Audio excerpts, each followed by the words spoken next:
This might be one of the oldest domesticated foods on the earth. Let's talk about the history of squash. All domesticated squash species belong to the genus Cucurbita, and they are native to the Americas, and archaeological evidence in Oaxaca shows that it was being domesticated at least 8 to 10,000 years ago. Squash has bitter compounds called cucurbitacines, not an everyday word, but initially these squash here were they weren't great. They were pretty bitter, they were really hard, and they were initially prized for the seeds that were inside. You could eat them, you could roast them, and you could use them, obviously, to start growing more. So domestication really started happening when people were like, oh, okay, this squash is actually like maybe a little bit sweeter. Okay, I see what's going on here. And so selective breeding was then done using those seeds. Now, once we get squash to where it's pretty delicious, native people were eating it in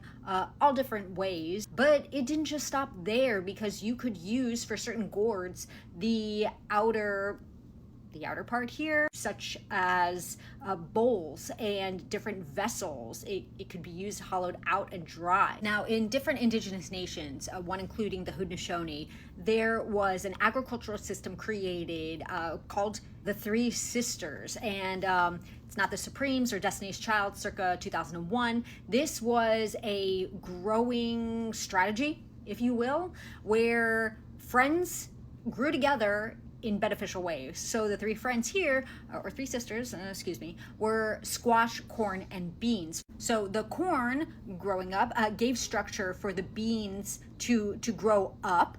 The beans added nitrogen for the soil, and the squash had leaves that would cover the soil and make sure that moisture was intact and prevent weeds. It was like, weeds, get the hell out of here. So after Europeans came to the Americas in the 15th, 16th century, they were like, guys, Columbian Exchange, have you heard about it? So they start taking certain indigenous things, bringing it over there. So they're taking seeds and whatnot. Now, the people over there in Europe were like, what the hell is this stuff? We don't know what it is. So a little bit of that fear, kind of like, they were like, oh, it's ornamental. And they weren't eating it. They certainly weren't utilizing it the way that indigenous people were, until they were like, oh, okay, we see what's happening. And in Milan, they started to grow zucchini, which is an Italian word meaning little gourd. And of course, if you want to learn more about the history of squash, you can tune into this latest episode of Sprung on Food. You can watch the video on YouTube at the I Am Sprung channel,